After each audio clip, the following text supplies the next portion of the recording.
अर्जुन, लगता है तुम इस युद्ध को हार जाने का निर्णय ले चुके हो।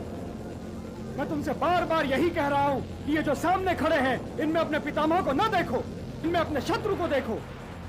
इस धर्म युद्ध में जो भी श्री कृष्ण की ये 10 नीतियां श्री कृष्ण ने संपूर्ण जगत के हित के लिए गोकुल वृंदावन को ही नहीं छोड़ा, बल्कि उन्होंने अपनी सबसे प्रिय बांसुरी और उससे भी प्रिय राधा को भी छोड़ दिया, क्योंकि उन्हें अधर्म के साम्राज्य को ध्वस्त करना था। श्री कृष्ण का संपूर्ण जीवन अधर्म के विरुद्ध एक युद्ध था।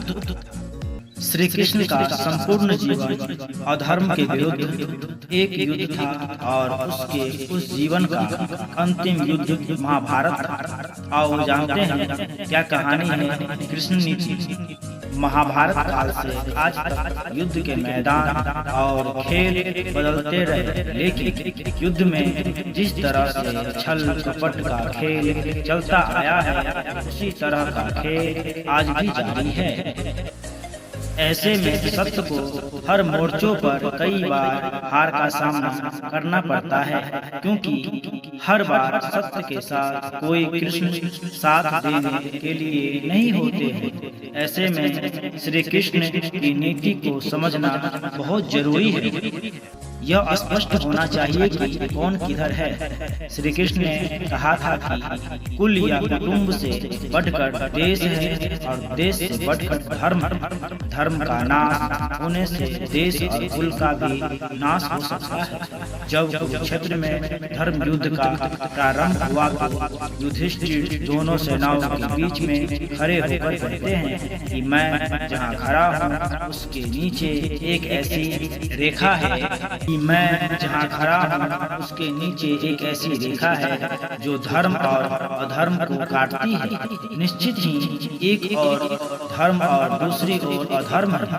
दोनों ओर धर्म या अधर्म नहीं हो सकता। अतः जो भी यह समझता है कि हमारी ओर धर्म है वह हमारी ओर आ जाए, और जो यह समझता है कि हमारे शत्रु पक्ष की ओर से धर्म है तो वह उधर चला जाए।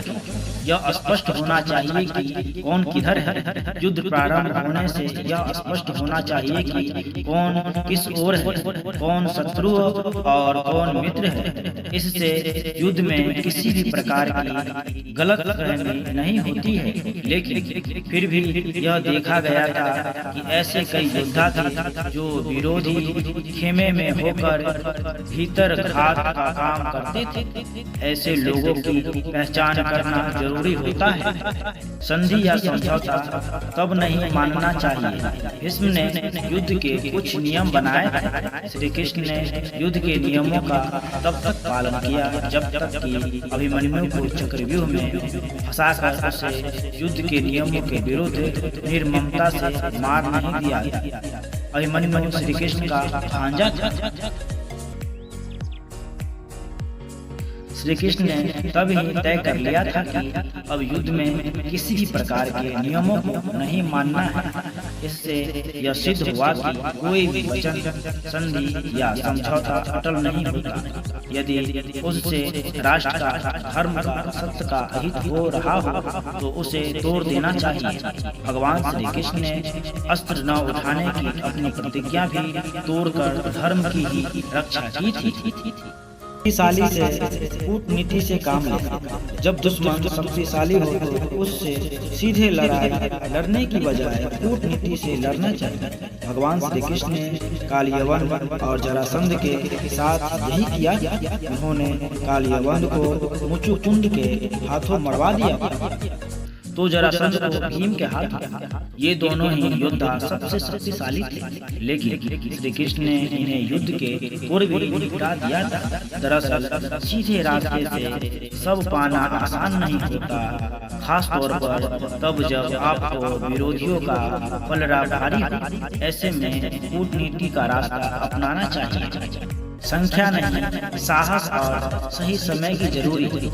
युद्ध में संख्या बल महत्व नहीं रखता, बल्कि साहस, नीति और सही समय पर सही शस्त्र एवं व्यक्ति का उपयोग रहना ही महत्वपूर्ण कार्य होता है। पांडवों की संख्या भी कम थी, लेकिन श्री कृष्ण की नीति के चलते वे जीत गए। उन्होंने घटोत्कच को युद्ध में तभी उतारा जब उसकी जरूरत थी। उसका बलिदान व्यर्थ नहीं गया। उसके कारण ही कर्ण को अपना अचूक शस्त्र, अमोघ शस्त्र चलाना पड़ा, जिसे वह अर्जुन पर चलाना चाहता था। प्रत्येक सैनिक को राजा समझा। जो राजा या सेनापति अपने एक एक सैनिक को भी राजा समझकर उसकी जान की रक्षा करता है, जीत उसकी सुनिश्चित होती है। एक एक सैनिक की जिंदगी अमूल्य है। अर्जुन सहित पांचों पांडवों ने अपने साथ लड़ रहे सभी योद्धाओं को समय समय पर बचाया है। जब वे देखते थे कि हमारे किसी योद्धा या सैनिक पर विरोध पक्ष का कोई योद्धा या सैनिक भारी पड़ रहा है, तो वे उसके पास उसकी सहायता के लिए पहुंच जाते थे। अधर्मी को मारते वक्त सोचना नहीं। जब आपको दुश्मन को मारने का मौका मिल रहा है तो उसे तुरंत ही मार दो। यदि वह बच गया तो निश्चित ही आपके लिए सिरदर्द बन जाएगा, या हो सकता है कि वह आपकी हार का कारण भी बन जाए। अतः कोई भी दुश्मन किसी भी हालत में बचकर न जाने पाए। कृष्ण ने द्रोण और कर्ण के साथ यही किया था। निष्पक्ष या तटस्थ पर ना करे भरोसा। जो निष्पक्ष है, तटस्थ था या दोनों ओर है, इतिहास उनका भी अपराध लिखेगा। दरअसल वह व्यक्ति ही सही है जो धर्म, सत्य और न्याय के साथ है। निष्पक्ष, तटस्थ या जो दोनों ओर है, उस पर भरोसा नहीं किया जा सकता। युद्ध के जोश में ज्ञान जरूरी है। इस भयंकर युद्ध के बीच भी श्री कृष्ण ने गीता का ज्ञान दिया। यह सबसे अद्भुत था। कहने का तात्पर्य यह है कि भले ही जीवन के किसी भी मोर्चे पर व्यक्ति युद्ध लड़ रहा हो, लेकिन उसे ज्ञान, सत्य और प्रवचन को सुनते रहना चाहिए। या मोटिवेशन के लिए जरूरी है।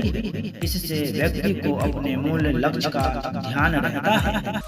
यह संभव हुआ अनुशासन में जीतने, व्यर्थ चिंता न करने, योजना बनाने और भविष्य की बजाय वर्तमान पर ध्यान केंद्रित करने से। मतलब यह कि यदि आपके पास 5, 10 या 15 साल का कोई प्लान नहीं है तो आपकी सफलता की गारंटी नहीं हो सकती है।